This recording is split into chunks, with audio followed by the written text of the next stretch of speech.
right, tell me about the Lakers. I want to hear. Give me your version.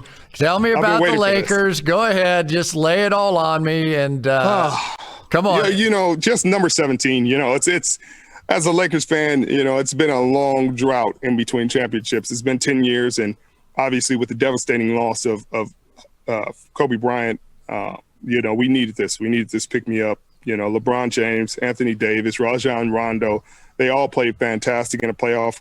Kentavious Caldwell-Pope, played well in the finals and deserves credit. Now everybody, when the Lakers win it, everybody's like, it's an asterisk. But if anybody else would have won it, it would have been like, oh yeah, this is perfect. This is oh man, this is a dynamic season. Look at the Lakers. They blew it again, yada, yada, yada. But when the Lakers win it, they're like, oh, it's an asterisk. It was the bubble. Well, nobody said it was an asterisk when the Bucks got put out, when the Clippers got put out. It's just when the Lakers win it. If the Bucks would have won it, they would have been like, look at Giannis, the MVP, when it should have been LeBron, and it should have been LeBron for the Defense Player of the Year. But that's a story for a different day. Give me LeBron standing now. 3 different teams to win a championship, right? He's had help in each place, but where do you put him on the scale? They got to go Kobe, you got to go Michael. Where is he on the scale now? You're going to hate my answer. You're going to hate my answer because I'm one of those guys who hates to try to compare through errors. If you told me Jordan and LeBron played together and they played head to head and I had to pick, then I'd pick. Well, then it'd be easy. That'd be easy because then one would win and one would lose. So that's not. You can't do that. You got to have these stupid questions, or there wouldn't be talk radio. There wouldn't be podcasts. Richard, come on, loosen up. We're paying you a lot of money here. Give me who's the greatest basketball player of all time. Kobe Bryant, Kobe Bean Bryant, rest in peace, is the best basketball player of all time. My dad played basketball for Adolph Rupp at the University of Kentucky, won a national championship. He was the biggest Kobe Bryant fan of all time. And he said it had nothing to do with the way that he played on offense. He said for a guy to work that hard on the defensive end just blew me away. I loved watching him play defense. And when I was at the Olympics, I would go when Coach Krzyzewski was there with the Dream Team. I was working for NBC, and I would go to the practice. Not that I had anything to do, but I had a credential, and they let me in. So all I wanted to do, I'm a practice junkie. I like to watch how do coaches interact and get the most out of their players and all that kind of stuff.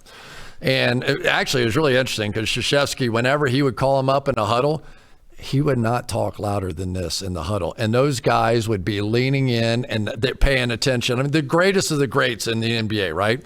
Right. But when they did a water break, this is the part that stuck with me. And I tell kids this one all the time. When they did a water break, everybody went over and got some water.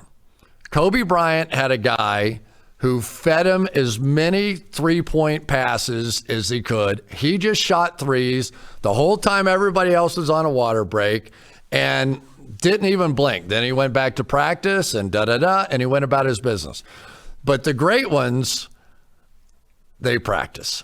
Right? I remember, what was the Larry Bird line? Something about, they asked him about working out or shooting 6 hours a day. And he said, my only concern is there's some little kid in Indiana shooting 7 hours a day. Right.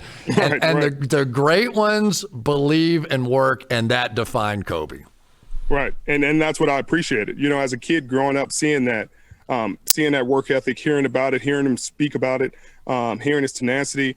It really inspired me. It inspired me to do more and want more and to fight harder. And that's why I'll always consider him the greatest basketball player because, there's really nothing that can be done to change my mind, which is unfortunate because I'm biased. LeBron has had a fantastic career and, 16-time All-Star, 4-time Finals MVP, 4-time MVP, 4-time champion, et cetera, and deserves all the credit that he'll get. But it's different eras. I feel like when Kobe was playing and the time he played, he's the greatest basketball player to play during his time.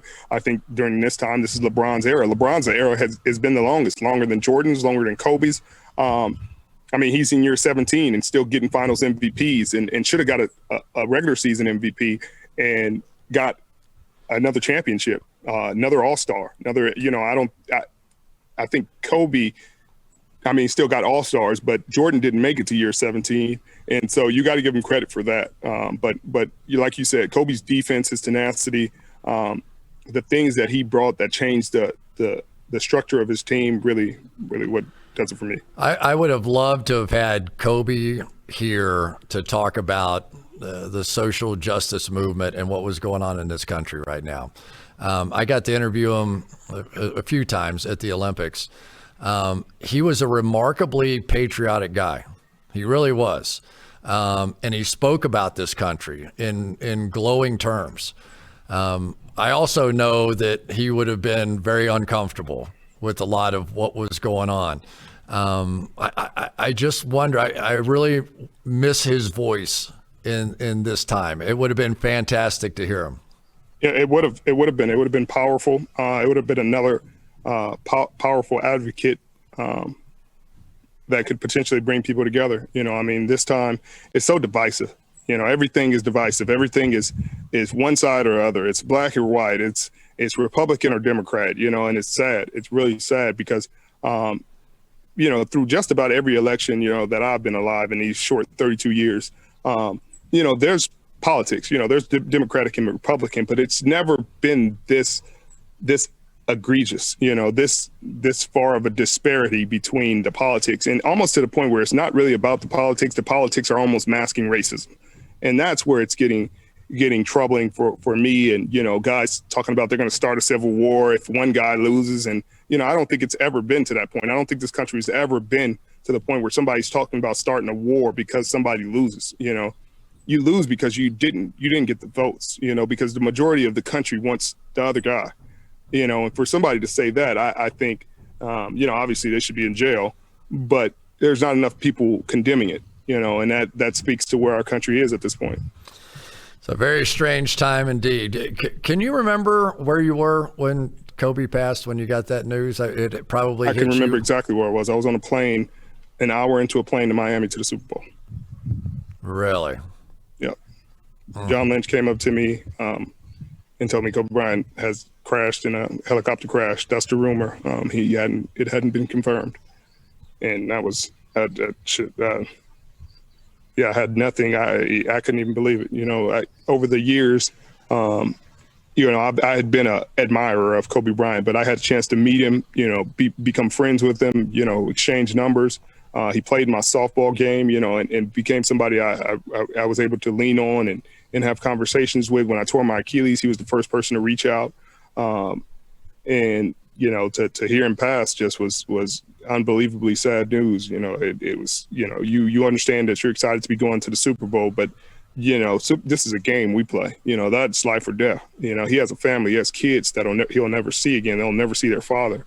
And so that hit me differently. It's still dealing with it. I still can't really watch any videos of him. I used to watch his videos all the time, and just to hype me up, just to reignite the fire for myself. But I still getting past that.